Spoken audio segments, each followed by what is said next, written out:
पिता पुत्र पवित्र आत्मा के नाम पे आमीन आमीन आमीन। हो पवित्र आत्मा आजा आजा हमारे प्रार्थना में आजा, हमारे लोगों को आशीषित कर जा। ओ पवित्र आत्मा आजा आजा, शांति का दाता आजा, रक्षा करने वाले परमेश्वर आजा आजा।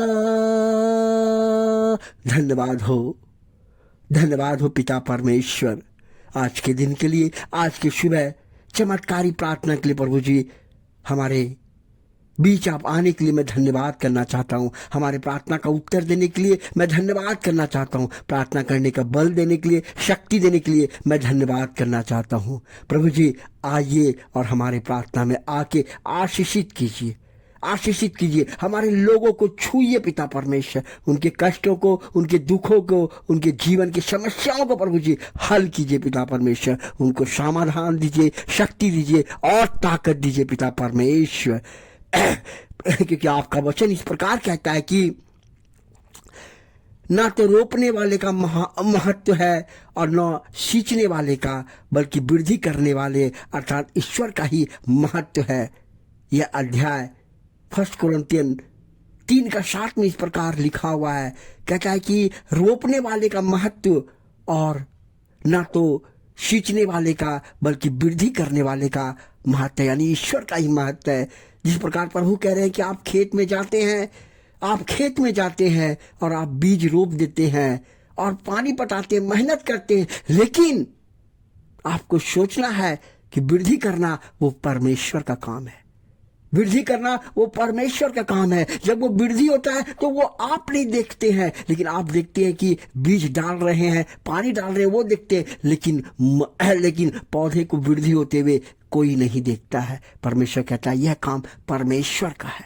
हमारा काम है मेहनत करना, हमारा काम है अच्छे राह पे चलना, हमारा काम है अच्छा बीज बोना, तो परमेश्वर हमें अच्छा का फल देगा। परमेश्वर इस प्रकार कहते हैं, तुम मत डरो, मत घबराओ, अपना काम करते चलो, मैं तुम्हें आशीषित करूंगा, मैं तुम्हें आगे बढ़ाऊंगा और तेरे हर कामों को मैं शुद्ध करके, पवित्र करके आशीषित करूंगा, आशीषित करूंगा। धन्यवाद हो पिता परमेश्वर, धन्यवाद हो पिता परमेश्वर ऐसे वचन के लिए। प्रभु जी हमारे जीवन में आप आइए, हमारे जीवन में आके आशीषित कीजिए और पिछले बातों को प्रभु जी, पिछले बातों को भुला, कहता परमेश्वर कहते हैं कि पिछले बातों को भुला दो, अब पुरानी बातें को जाने दो। मैं हर चीज अब नया करूंगा, तेरे जीवन को नया करूंगा, तेरे हर काम को मैं नया करूंगा, शांति से भर दूंगा, तेरे जीवन में मैं वचन को सिखाऊंगा।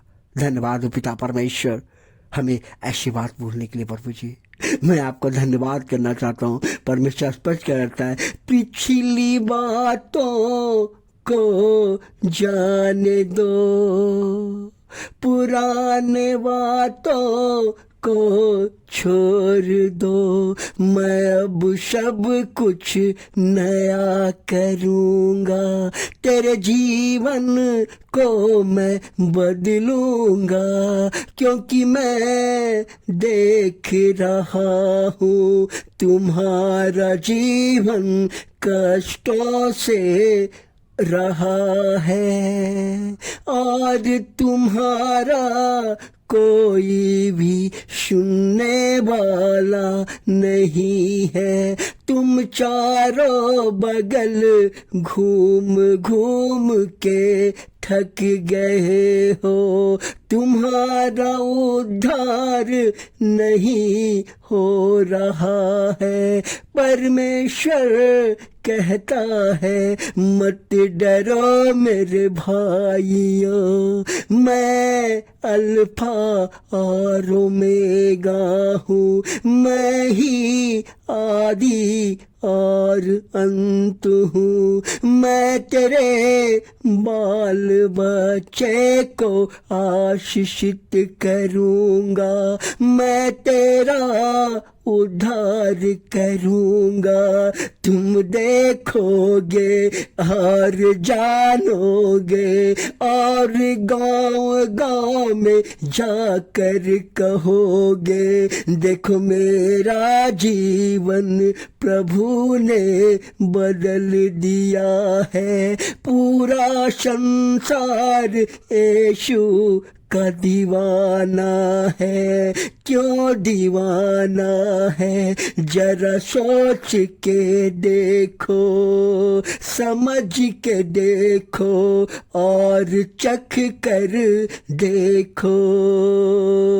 हे प्रभु मेरे लोगों को आशीषित कर, चाहे वो बीमारी में हो, चाहे वो आज जो भी काम करे, उनके साथ जाकर आशीषित कर, उनके जीवन को बदल दे। उनके घर में धन की कमी होती है, उनके धन को आशीषित कर प्रभु।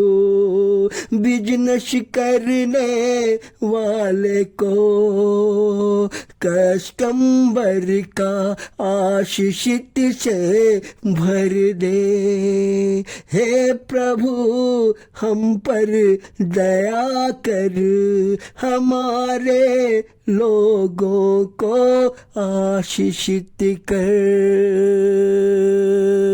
धन्यवाद हो प्रभु यीशु मसीह, हम पर दया कर, हमारे लोगों पर दया कर। धन्यवाद हो पिता परमेश्वर हमारे लोगों पे दया करने के लिए, हमारे लोगों को शांति देने के लिए, हमारे लोगों के जीवन को बदलने के लिए। प्रभु जी उनके परिवार के सभी सदस्य को आशीषित करें, उनके धन दौलत, पढ़ाई लिखाई, कष्ट तकलीफ को प्रभु जी आपके चरणों में समर्पित करता हूँ। हर श्राप को प्रभु जी उनके जीवन से निकाल दीजिए, उनको आशीषित कीजिए, उनके परिवार को आशीषित कीजिए। यही मेरी दुआ और प्रार्थना प्रभु जी। ये प्रार्थना आपके पावन चरणों में समर्पित करता हूँ, उसे स्वीकार कीजिए, आशीर्वाद दीजिए पिता परमेश्वर। और हमें प्रार्थना करने का बल देने के लिए मैं धन्यवाद करना चाहता हूँ प्रभु जी।